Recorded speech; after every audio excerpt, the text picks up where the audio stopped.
I said, empty your mind. Be formless, shapeless, like water. It's about how hard you hit. It's about how hard you can get hit and keep moving forward. How much you can take and keep moving forward. Join movement expert Aaron Alexander as he dives into the minds of the foremost innovative healthcare thinkers and movement masters on their approach to optimal health and wellness. Align Podcast. Well, welcome back to Align Podcast. My name is Aaron Alexander. In today's gorgeous episode, I got to have Jeremy Black, one of the co-founders of Sambazon. Sambazon, it's got to be the biggest company in the world distributing acai or however you say that word. We get into his story on how they went from surfer dudes traveling around Brazil. His brother and a friend, actually, they're all co-founded it, and went from eating these delicious bowls on the beach to the steps into creating that into the empire that it is today. They are doing a lot of really great stuff in the world. They're doing lots of charity work. They really give a darn about where the money goes and how it's created. So really great conversation. We go across the board in this. Hope you guys really enjoy it. Thank you so much for tuning into the website, aligntherapy.com, ALIGN If you are drawn to that URL, you can start the 5-day movement challenge where you will learn the fundamentals of how to integrate optimal movement into everything that you are doing. Every moment is an opportunity to move better in our bodies, think better in our minds. We just need a little bit of education, and that is a foundation to do that for y'all. Thank you guys so much for reviews on iTunes. If you leave us a review on there and we read it on the intro like I'm about to do, we'll send you out a box of something delicious from On It. Review from Eye of the Peacock. 5 stars, align your mind, body, and movement. I've seen this podcast called Nerdy, but Aaron Alexander is an absolute goofball and really makes learning about movement and flow, health and wellness, and spiritual self-care an absolute pleasure.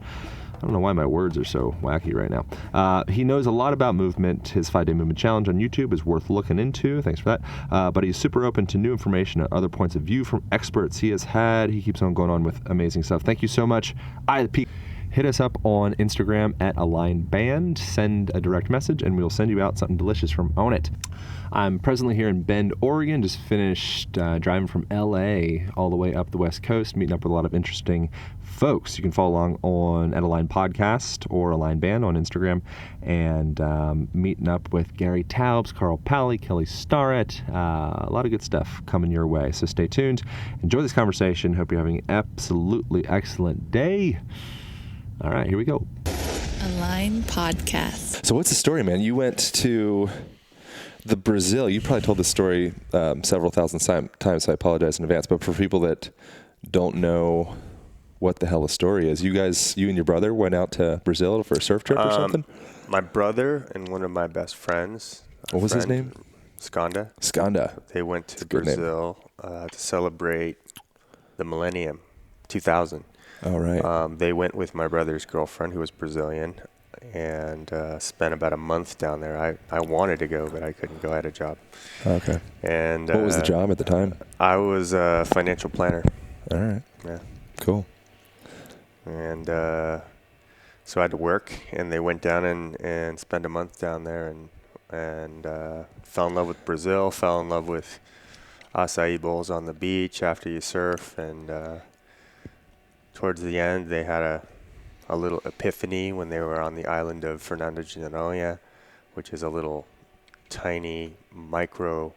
It's almost like a mini Hawaii where there's like max 500 people on the island, and there's an acai bowl shop, and they're eating acai, and they're surfing, and they're diving, and they're like, wow, if you can get acai to this little island out in the middle of the Atlantic, we should be able to get it home to California.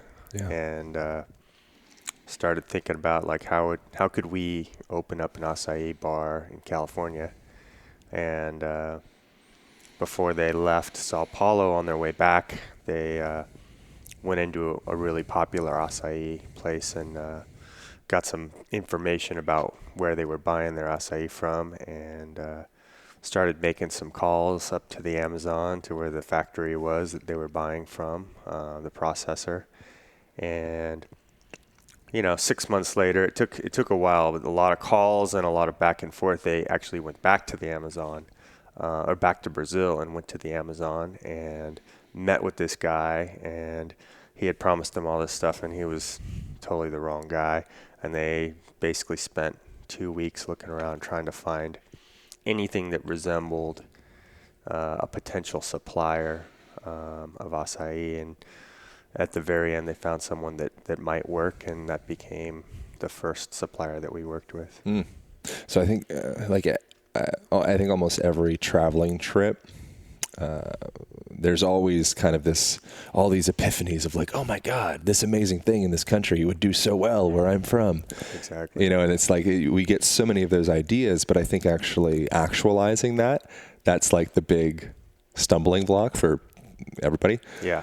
I mean, I've heard personally hundreds, if not thousands of people tell me I was in Brazil. That was my idea. I thought about doing that. Then I came home and found you guys were doing it. But yeah, I mean, and the full credit goes to my brother and Skanda, because they were like, we're doing this. We're going to figure this out. I was back home. I was doing my thing. When I heard about what they were doing, I was like, wow, you guys are crazy. But eventually, as I learned more about it, my realization was, if this is what you guys say it is, and this could be pulled off, this could be like something that could change the world in a positive way. Because, we learned about the health benefits of acai, the antioxidants, the good fats, amazing stuff, obviously. But we also learned that the proper harvesting of it, done like sustainably, would actually help give value to standing Amazon rainforest. Yeah. That really was areas that could easily be cut down and turned into cattle and soy and everything else. So That's kind of what's happening right now, right? Not everywhere, but that's what's been happening. Yeah. And the solution is not, throw a concert and try and raise some money to save the Amazon. The solution is actually to incentivize the locals to grow and harvest things that aren't going to clear cut the forest.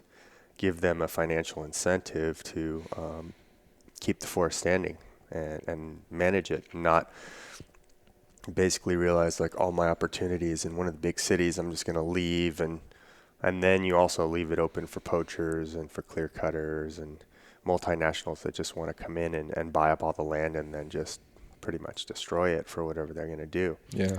But if you can keep the local people there and they can take care of the forest that their fathers and their grandfathers and the people before them did, then we have a chance of actually like saving this Amazon. How much time have you spent in Brazil?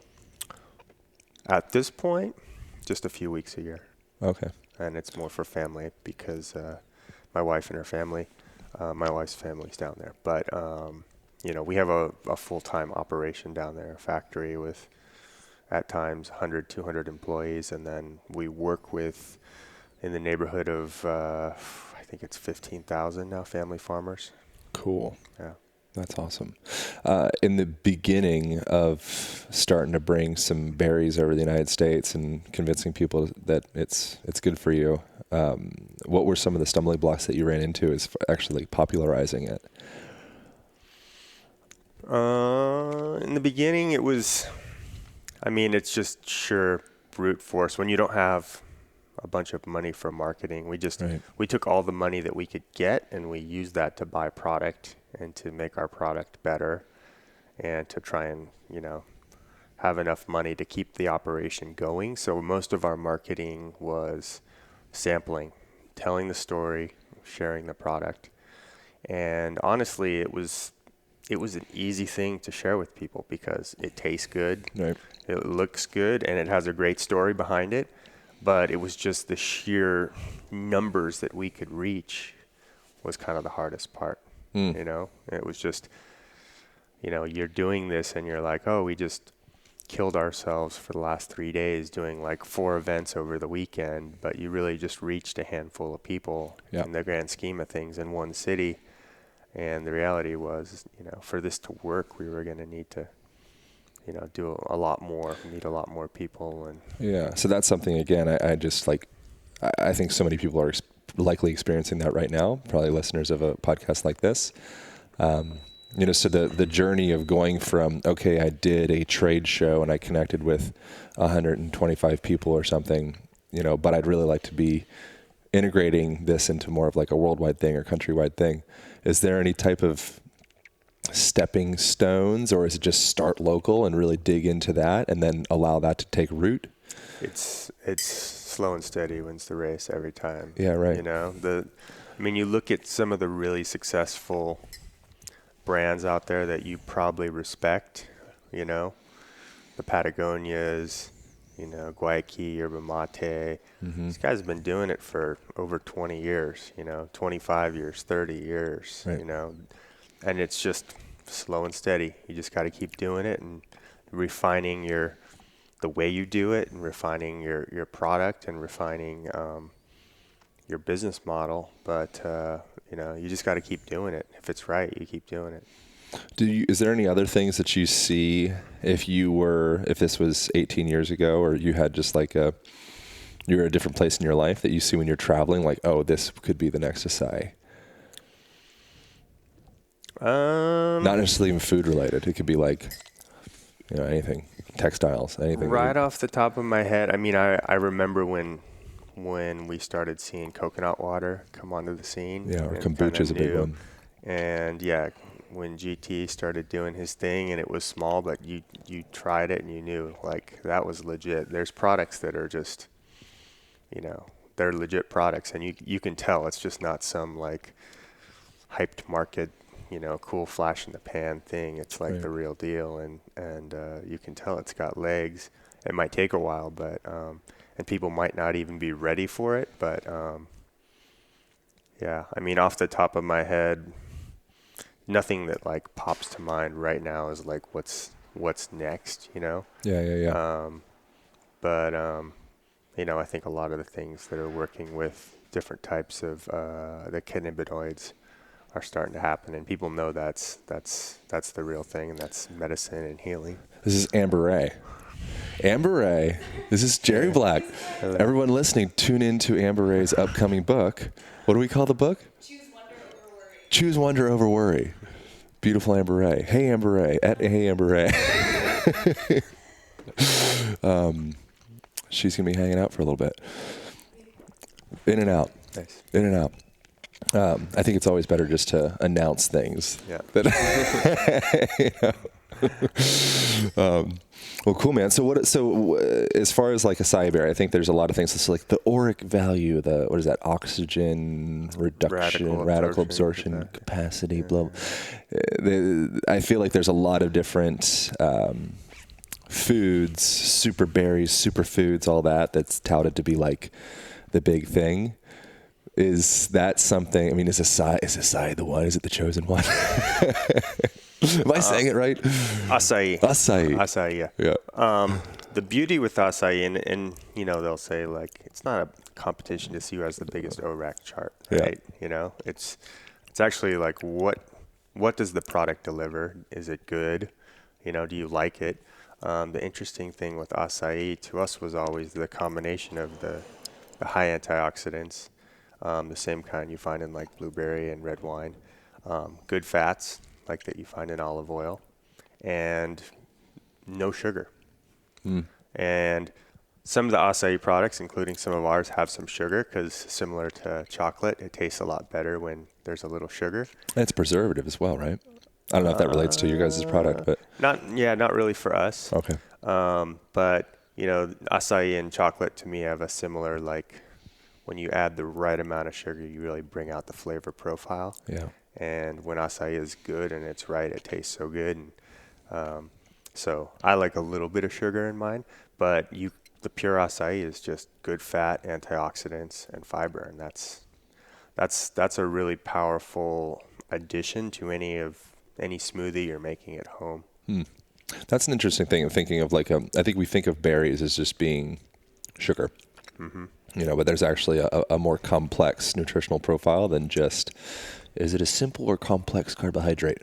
Can you get into a little bit of maybe some of the other like components of it other than just like the carbiness of it, like fat? Like I think a lot of people are like, oh, there's fat in there? Yeah, it's a palm fruit. So it's actually a big piece of it is the fat. And the reason why acai got popular in the 90s when it came kind of out of the Amazon from like being a regional food that wasn't sexy at all. It was just like a sauce to all of a sudden the Gracie Jiu-Jitsu family is using it as like their secret, like tasty, healthy treat because they took acai, which has got fat and antioxidant, and they mixed it with guarana syrup, which had sweetness and some kick to it from the guarana, and you have all of a sudden this like super smoothie. Cool.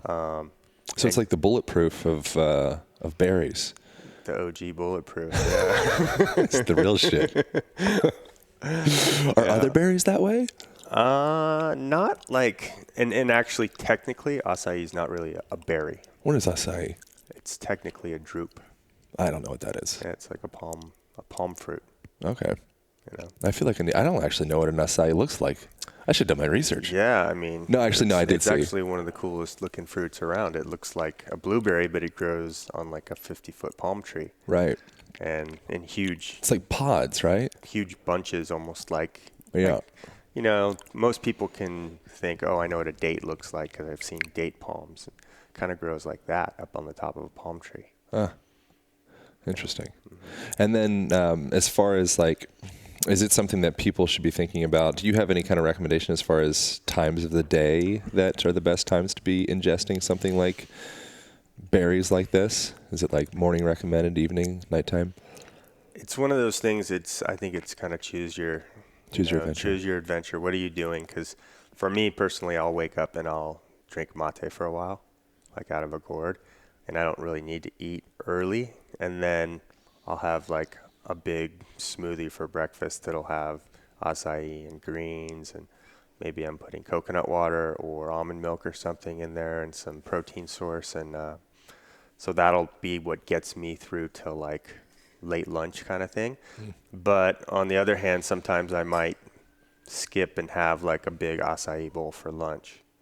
And there's been times in my life when I've had an acai bowl for dinner because it was just felt like the perfect thing to do because maybe I was doing something active later, or maybe I just wanted to have a light feeling dinner. But the interesting thing about acai compared to most other fruits is the fat actually satisfies you. So, you eat it and you're like satiated.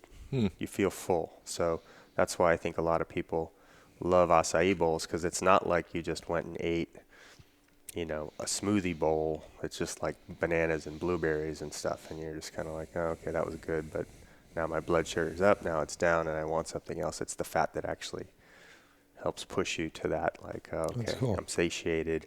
I have energy.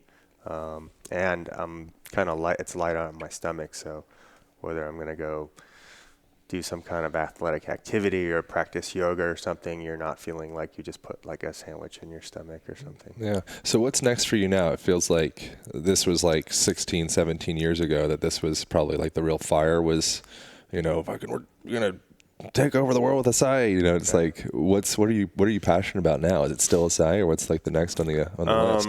Well, I'm still passionate about what we're doing at Sambazon because it's, in a way, it's really just started happening in the last few years where in the beginning we were all about these acai bowls, but none of the juice bars wanted to do bowls. They just wanted to do smoothies. And it seemed like it took about 10 good years before acai bowls started happening.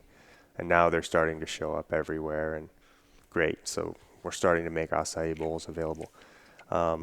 My passion personally right now is, I love this concept of vote with your dollar. Yeah.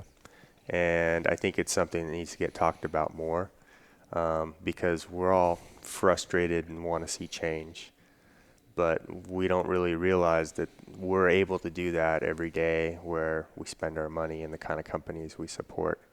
And, 10, 15 years ago, you didn't really have the easy access to the transparency of like what's going on with this company that I'm buying X product from. But today, whether it's food or a lot of other areas where you might spend your hard-earned dollar, you can find out like what's up with the company that I'm basically keeping in business. Every time you buy X, you're basically telling that company, I love what you're doing.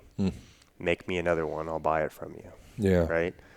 Put it back on the shelf. So the idea that we can create real change by putting our dollars behind the right companies, the right products, I think that's something that can actually really help change the world. Is there any specific companies or something that stands out for you as far as people being able to, if they want to invest their dollars into something that's bettering the world? Is there kind of like, if you got a couple extra dollars to invest into something, is there anything that you would recommend? Well, I'm speaking like, what are you buying? What do you buy on a momentary basis? What are you buying today for breakfast? What are you when you buy Sambazon, yes, you're voting for a good company because we are a triple bottom line company. We care about what we're doing in the environment. We're doing good things. We care about our supply chain and all the people involved, and we're paying fair trade wages. When you go to Whole Foods Market and you spend your money there, you're investing in a company that actually is really trying to figure out, like, okay, who are my suppliers? What are they doing in the world? There's a lot of companies out there. I mentioned Guayaquil Yerba Mate, same thing. They have like a triple bottom line. I don't know what that means, triple bottom line. Triple bottom line. So most companies are basically working on a single bottom line, and that's a financial bottom line. And all their decisions, for the most part, dictate, like, is this going to be profitable? How are we going to, is this going to help the business profit-wise? When you subscribe to triple bottom line, you actually you think about what you're doing to the environment, and you think about what you're doing to the socio-economic element of your business. So does my business actually hurt or help the environment? And am I measuring that in some way, shape, or form? Am I aware of that? Am I trying to better that? If I'm a food company, am I organic? If I'm not, why? And is there a path toward organic? Yeah.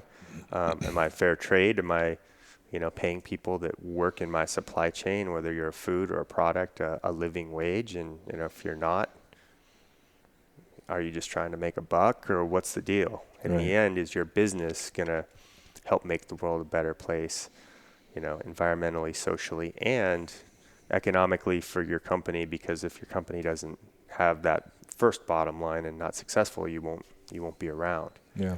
So the idea behind voting with your dollars is finding companies that follow a triple bottom line, that care about what they're doing beyond just making a product, and supporting them, because by doing that, you're going to start to initiate change, because other companies that aren't doing it are going to have to follow that lead, because they're going to want your dollar. So if the public as a whole wants organic, everyone's going to start selling organic. Right.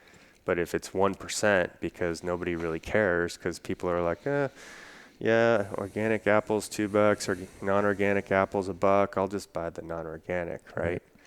Well, there's something called the true cost. What's the true cost of the apple?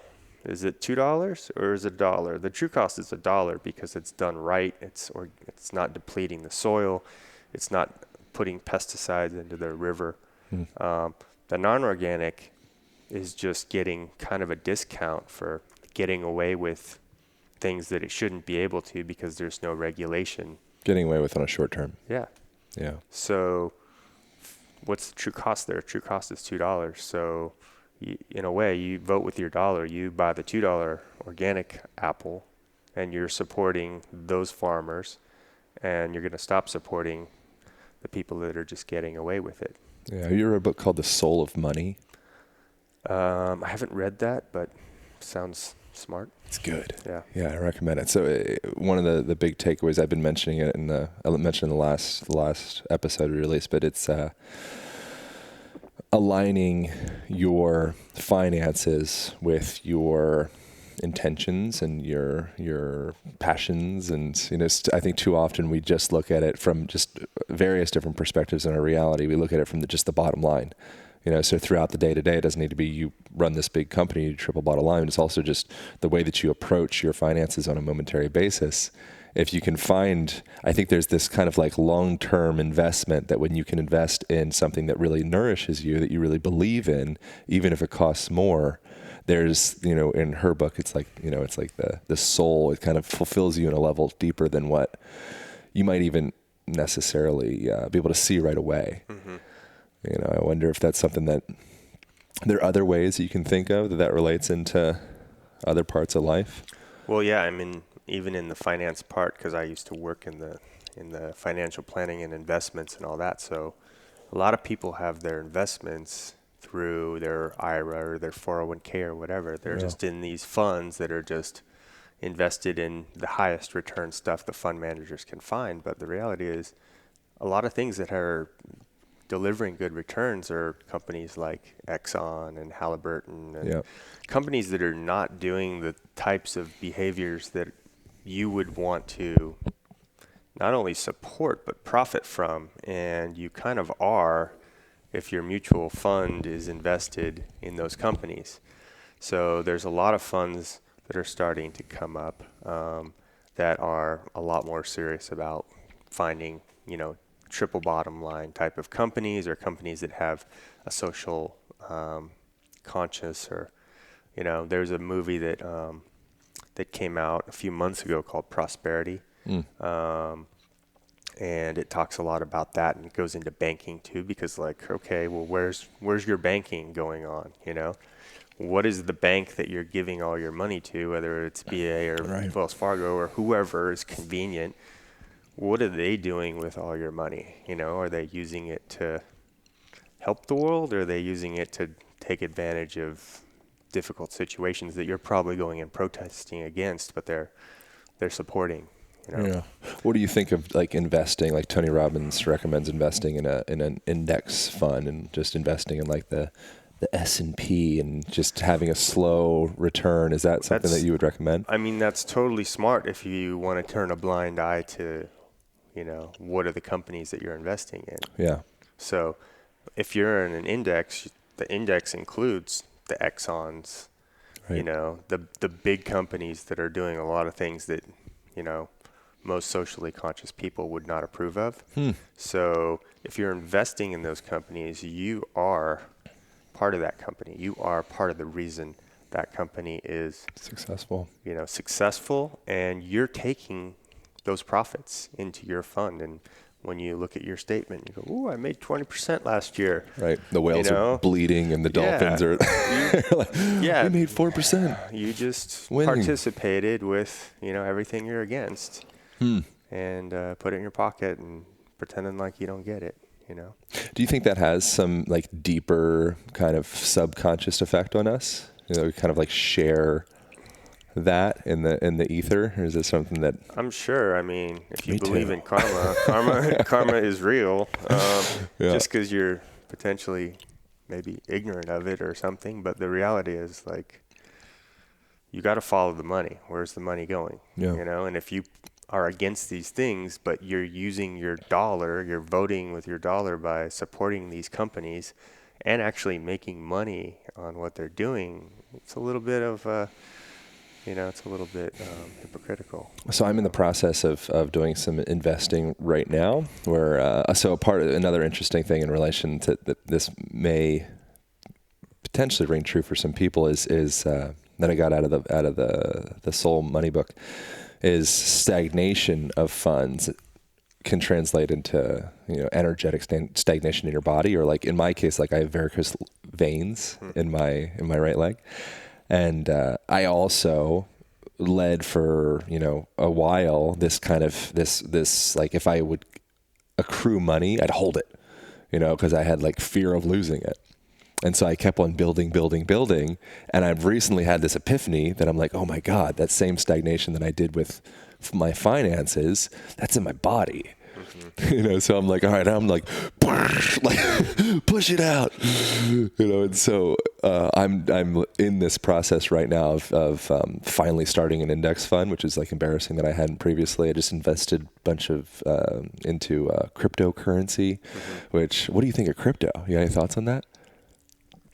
I personally think that it's the future. Yeah, it's gotta be. It's just a question of how do we get there from here, because it's more efficient, and the idea that they say like, oh, well, it's not backed by anything. Well, it's like, well, it is actually backed by something, and that's the fact that people value it, and there's some scarcity. Versus, you can say the U.S. dollar has something backing it, but like, in a way, they just can go make more, and there's inflation, and then Yeah, completely. people in the government make really stupid decisions, and the value goes down, and this can happen to anyone anywhere in the world. And in a way, it can take away a lot of those factors, and there's a lot of inefficiencies, and there's a lot of drains on money, that don't need to be there. Yeah.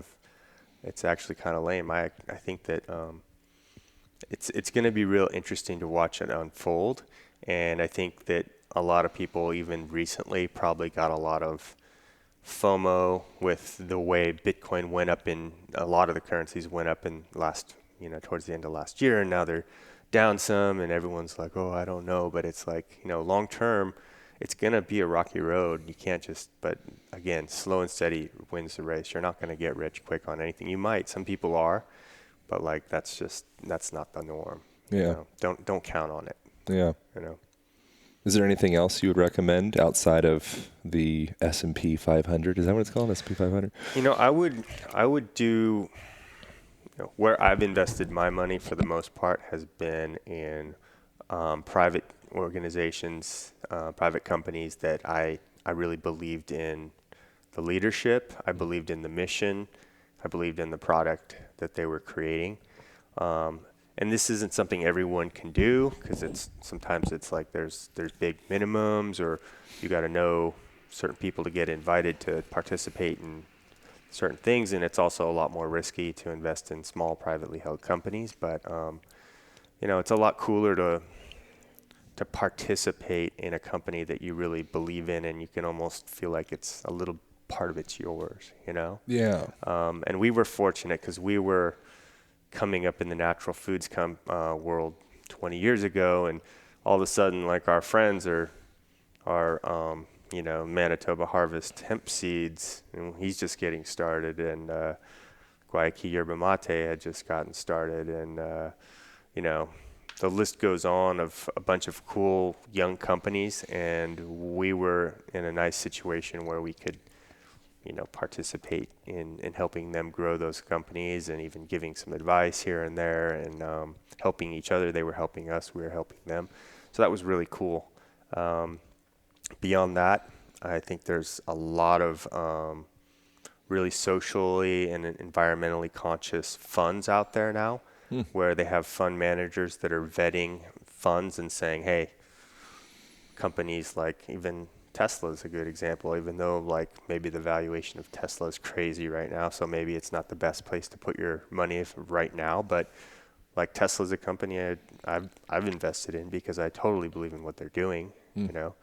They're and there's a lot of other companies out there that are even bigger type of companies that are really have their eyes on what they're doing socially and environmentally beyond just the profit.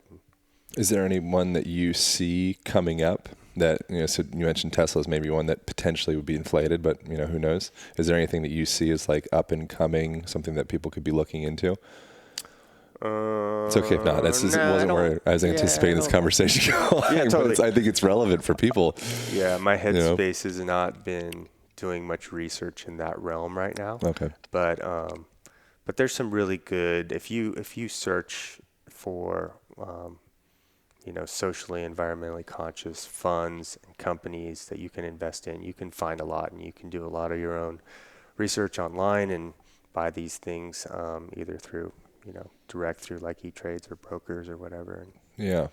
Yeah, there's something to that direct, indirect fulfillment that you get from, it's almost like having children, it's like hard to quantify that sensation that I have no idea what it's like. You're going to find out soon. Congratulations. Thanks. But it's like that, it's probably quite difficult to describe that tether that you have of creating that life, but I think that very likely there's a similar tether in the sense of, I'm investing in a conscious company that I actually support what they're doing to the world. You know, and I think that most of us were just looking to feel content and happy and safe and secure in this world. And so that sensation of what you do with your finances, you know, like this show, whatever the hell the show is about, you know, your body, health, and all that. I think that's a direct part of your levels of stress and your physiology is what you actually do with your finances. Yeah, for sure. Yeah.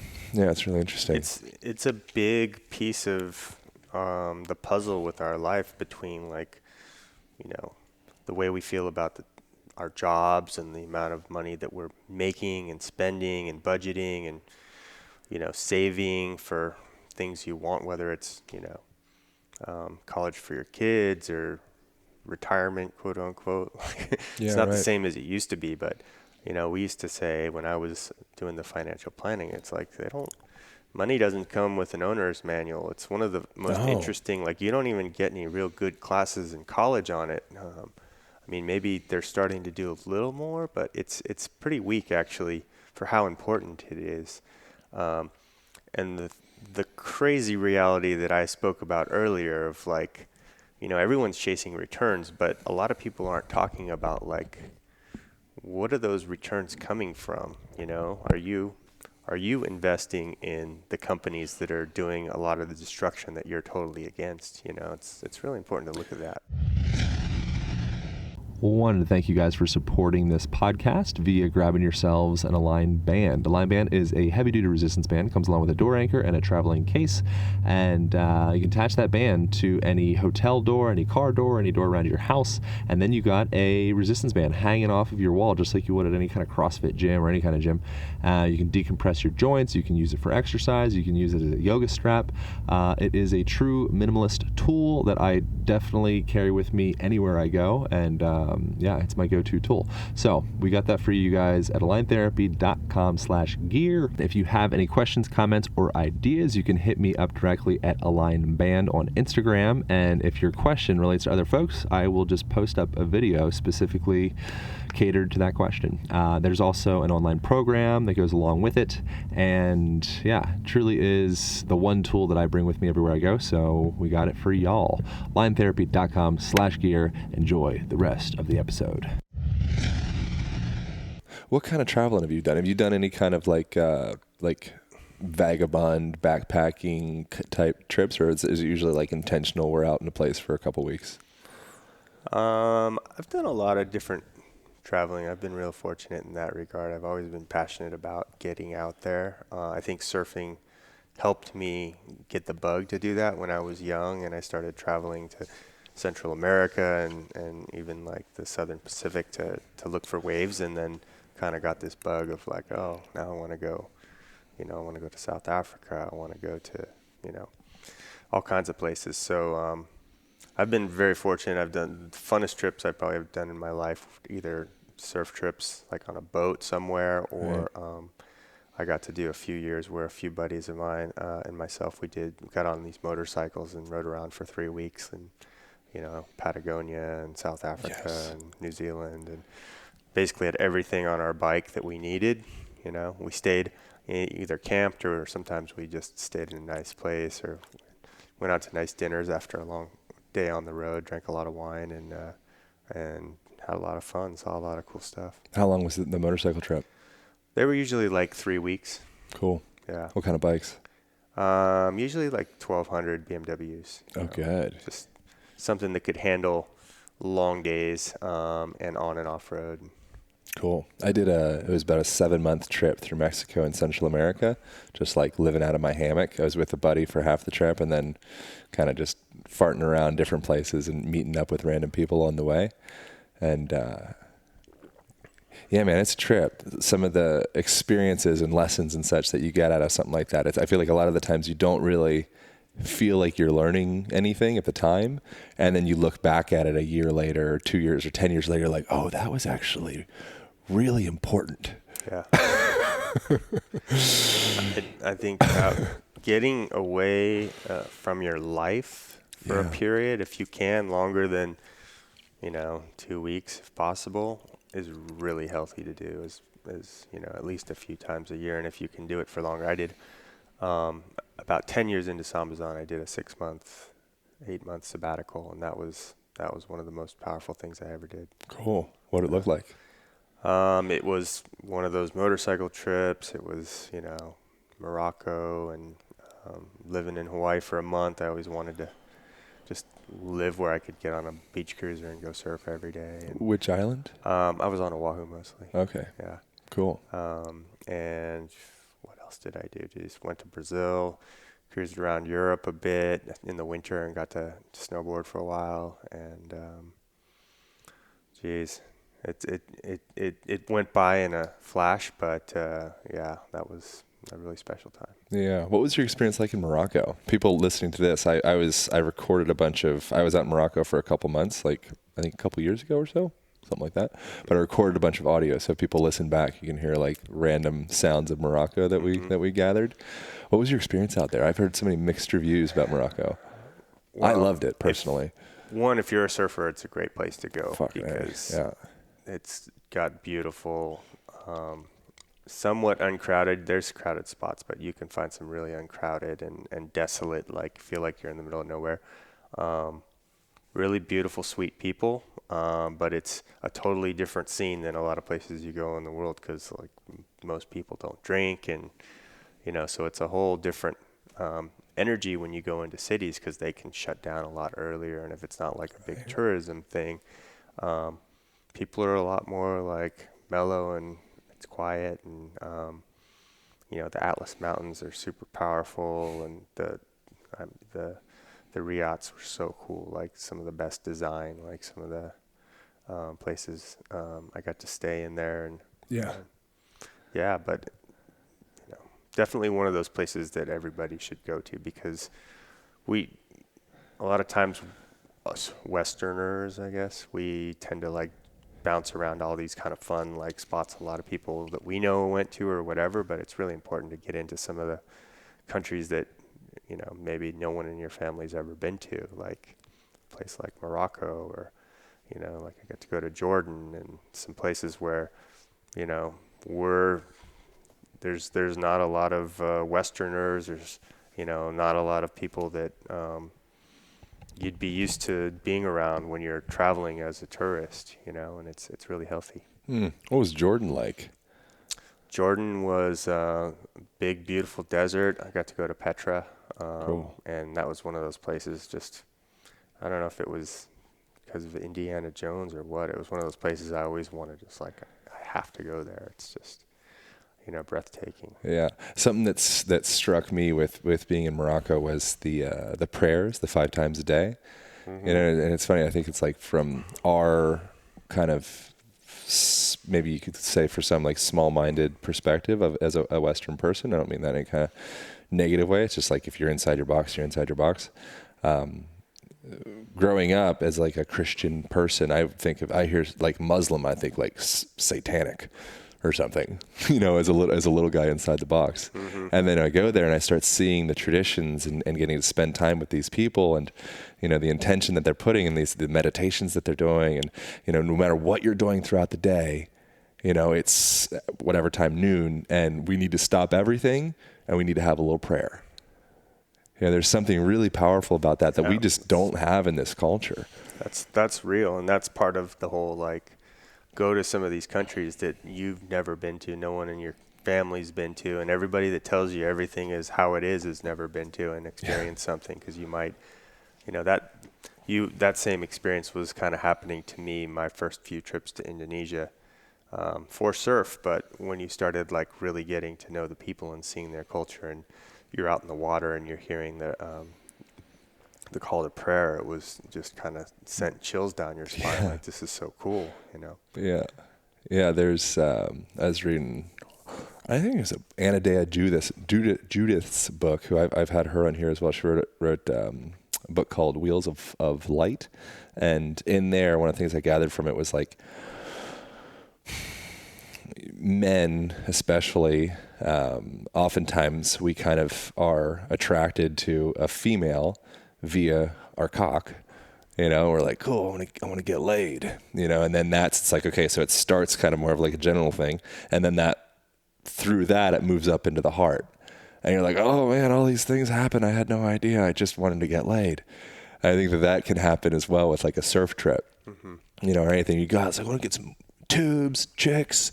And then all of a sudden this other stuff starts kind of rubbing off and you didn't even realize it, but it's like in order for that to happen, you have to take the trip in the first place. Is there any other places you're planning on rallying to? Or are you thinking what's exciting? And we'll wrap up pretty soon too. Well, you gotta go. One place that was really special, 2 places, is India and Sri Lanka.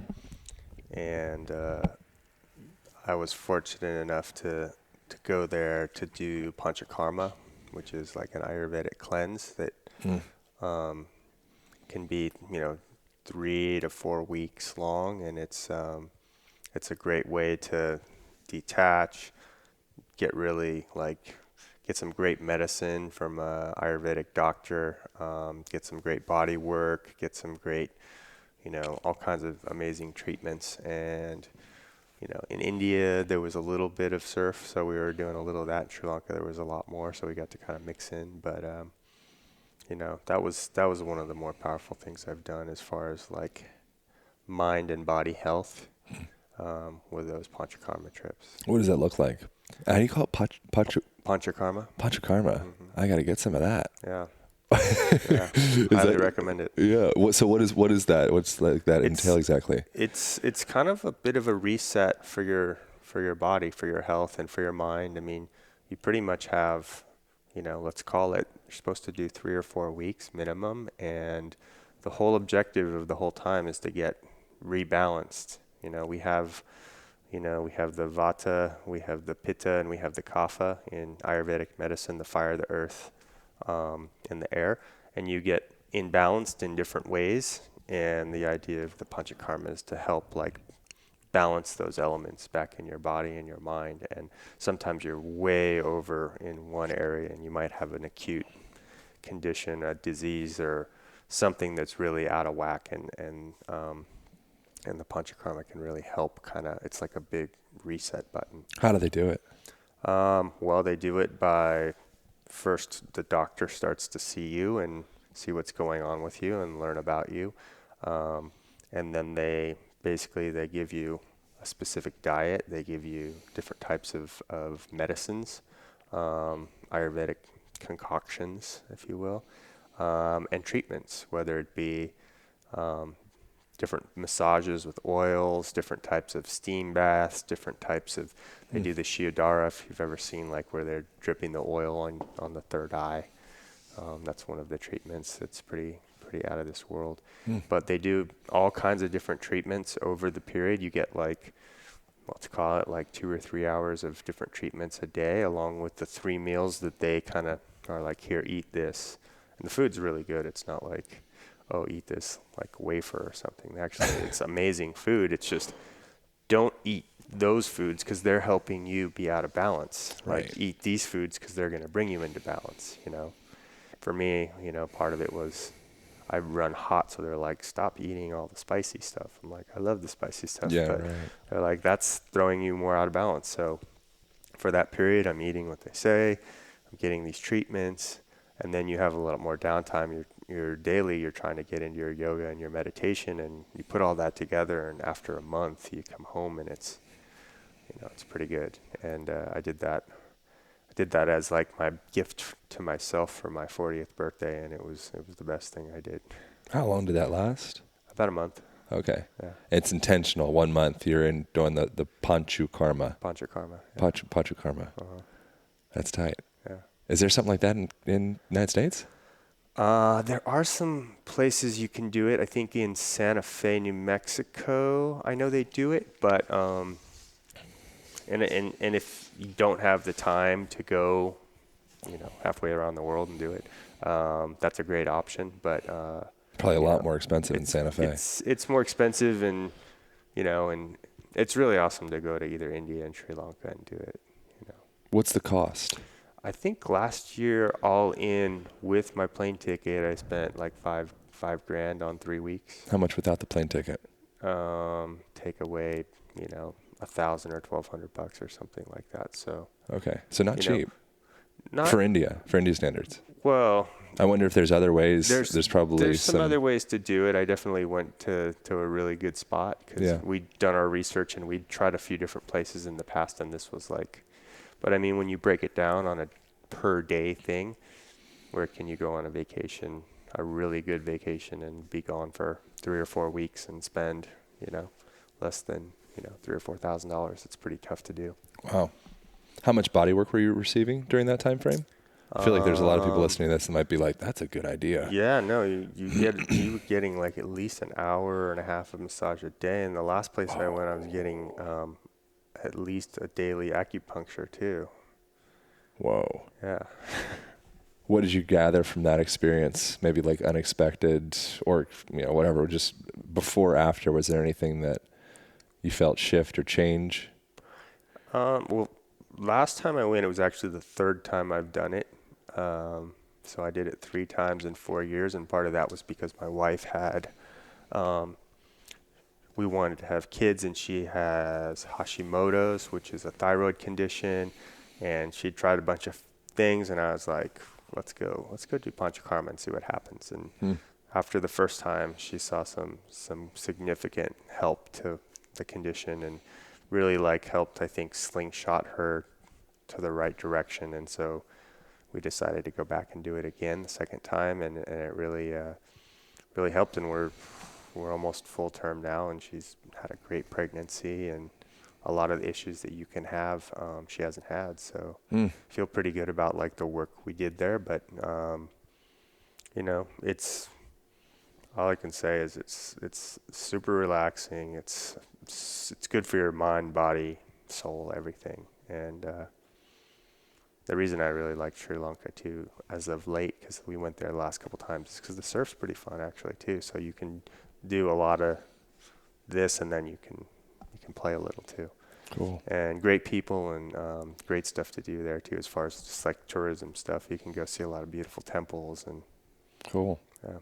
Yeah, we. I think too often we end up looking too much on the mechanics of our bodies, because that feels very, if you come from more of a linear mindset, it feels good to isolate things down and say, oh, it's like a bicep, elbow, just being very myopic with that. But sometimes your diet is, maybe that's one of the biggest effects, or maybe your work, or maybe your investments, where your money's coming from, or your relationships, or your, the music that you listen to, the colors that you're around, I think there's so many different factors to what the dynamics that end up building this structure that you're in. Mm-hmm. So kind of softening a little bit and being open to maybe some of these other cultures that have been doing these practices for thousands of years.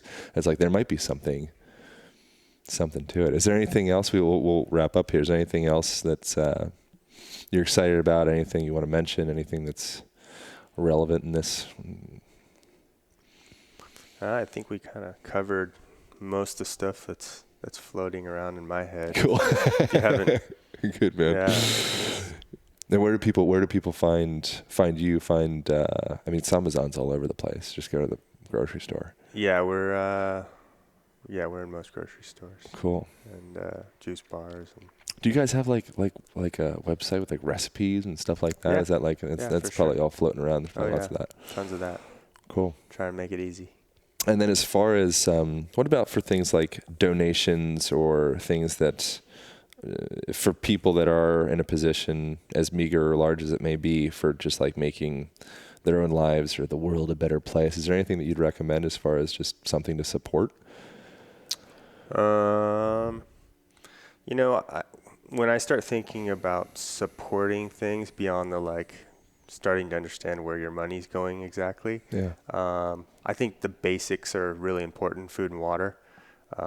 So there's quite a few organizations out there that are doing a good job getting, water filtration systems to people that really need them. A friend of mine, John Rose, has an organization called Waves for Water, and if there's a tsunami, if there's an earthquake, if there's something, they're there, and they're deploying these pretty inexpensive water filters that actually make it so that a lot of people that need access to clean water can just use this filter. And Are they the ones that are made of cement? That they have charcoal. the frame of it, and then there's the different layers of it. You pour the water through. They're really simple little charcoal filters. Okay, Yeah. they're like plastic. Like you Yeah. ship them over. Yeah. Okay. I mean, yeah, you can, if you're going somewhere, you can buy like 10 of them and put them in your bag, carry them with you. Okay. You know, if you're going to a country that, you know, could be a place where they could need those and you want to distribute them. And they have a little program like, do you want to be a courier to wherever you're going? But, Oh, cool. you know, I mean, the basic rights people need, food and water. Like it's just kind of BS that this day and age we still haven't figured that stuff out when we can, you know, put people in space and all the stuff we can do. It's like let's take care of the basics, you know. Yeah. Cool, man. Yeah. Thanks so much for sharing some time. Yeah. Drinking some CBD honey tea and some herbs from the Amazon. Yeah. It's Quite good. tasty. Quite tasty. Thank you, brother. All right. I really appreciate it. Recording over. Align Podcast. Thank you guys so much for tuning into that conversation. I hope you enjoyed it as much as I did. Some ways that you can support this podcast, one of which you can pick up an Align band, which is a heavy-duty resistance band. It comes along with a door anchor and a carrying case and a video guide on how to mobilize those joints and integrate that body of yours. Really great stuff. You can be found at aligntherapy.com and also on amazon.com. Thank you also so much for utilizing the Amazon affiliate link on the right-hand sidebar of the podcast page. Bookmark that thing. Anytime you purchase some crap on Amazon, purchase that crap through that link. We get a percentage of it, costs you nothing. And I think that's enough. Thank you guys so much for reviews on iTunes. Thank you for listening. Thank you for supporting. Have a beautiful rest of your day. Pow.